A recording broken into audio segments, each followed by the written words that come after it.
This is a video I'm surprised I haven't done yet because it was super fun for me to do, at least as a paper. Kind of talking about human rights. This is like 12 or 13 page paper, with sources and all that good jazz.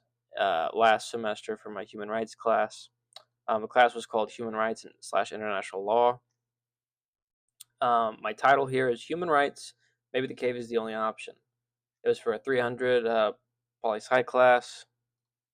Um, Roughly speaking, I just kind of want to like skim through my bigger ideas and implications of what I think I mean in this paper because personally to me, this has been my best writing so far. But one, my best writing, I think my best thinking and my best philosophical thinking um, up until this point. I think this has been my best paper.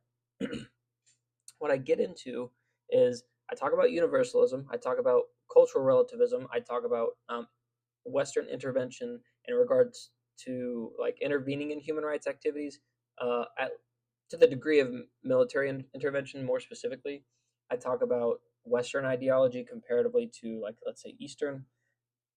In the realm of human rights, inherentness.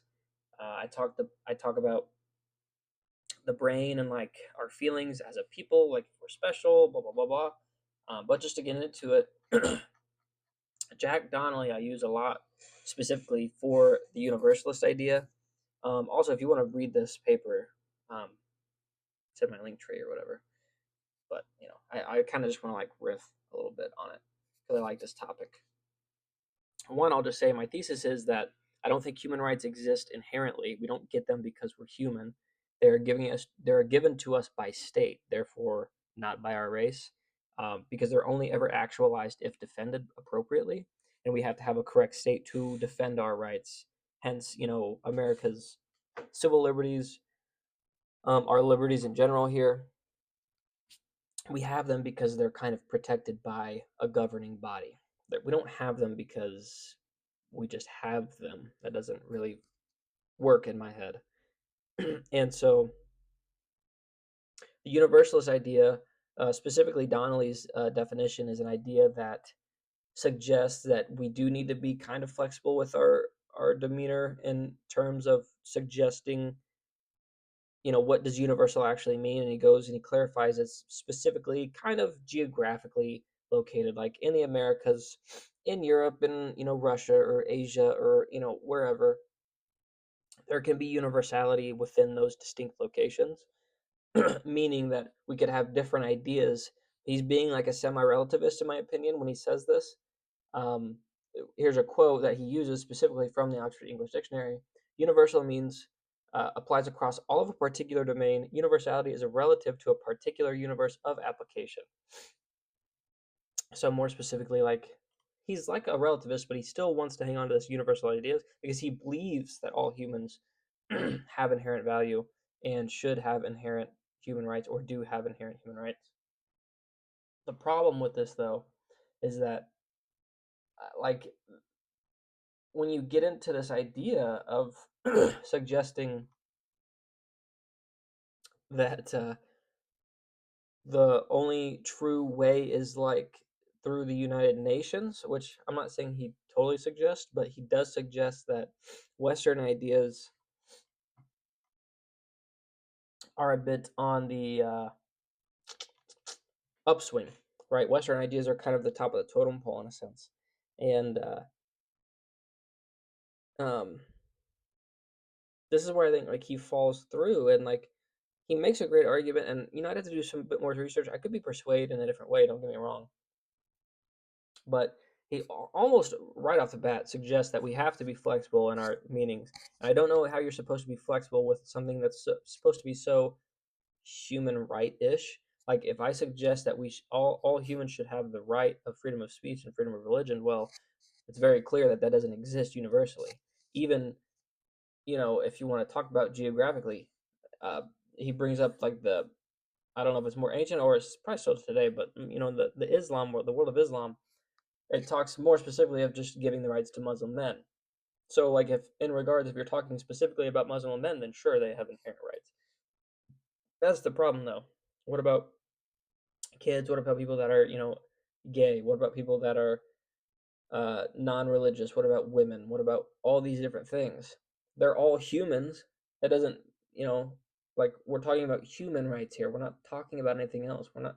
That's the problem I have. Um,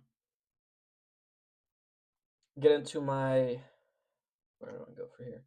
To get into the articulation on like um cultural relativists. There's a lot of argumentation on it, and basically, from all that I read, they all kind of stipulate something specific: is that Western ideology is very different than Asian or Islamic ideology. And how fair is it for the United Nations to grasp onto this Western Christian idea and say this is human rights and this is the proper way to do things?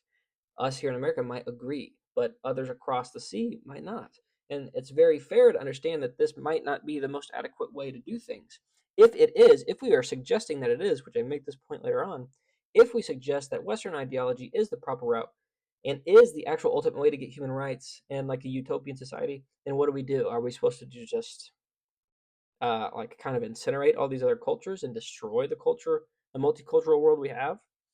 I mean, to be fair, even in America, we are so divided as a people that we're suggesting that we can bring on all the nations in the world to agree on a universal Western ideology. Well, why is why is it as crazy to say, well, China's way of life? Let's just go live like let's have everybody live like the Chinese and the Chinese Communist Party. What about that? Or, let's take on the Islamic faith. Or let's take on, Asian values and like more family oriented and not really individualistic, but you care about your family. There's a lot of different routes you can go, and it's a negative, not negative, but it's a touchy subject. Because when you talk about cultural relativism,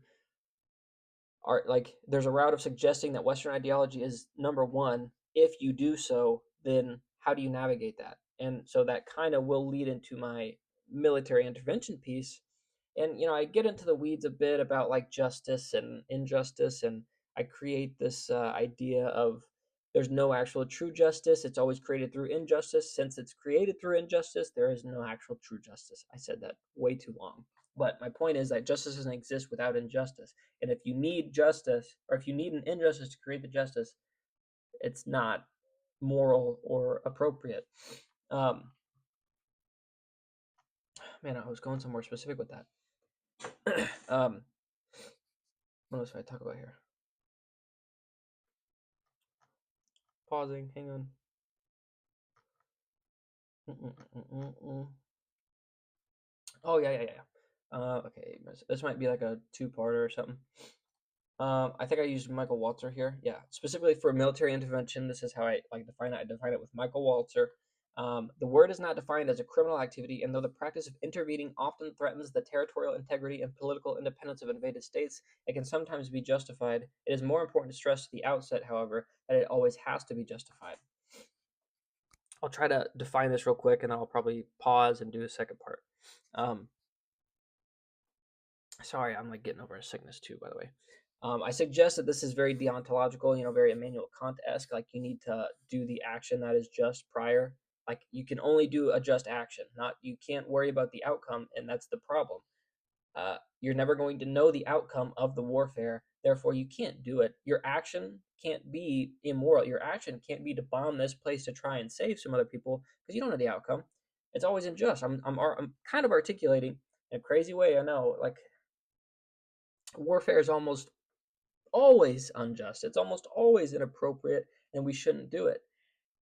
Now, you obviously run into issues. I have my own issues with running into my argument of, what do you do in cases of, genocide? And I suggest that there are extreme niche cases and in a manner that need to be taken care of. But, I'll get into it a bit more here. I'm going to pause and do part two.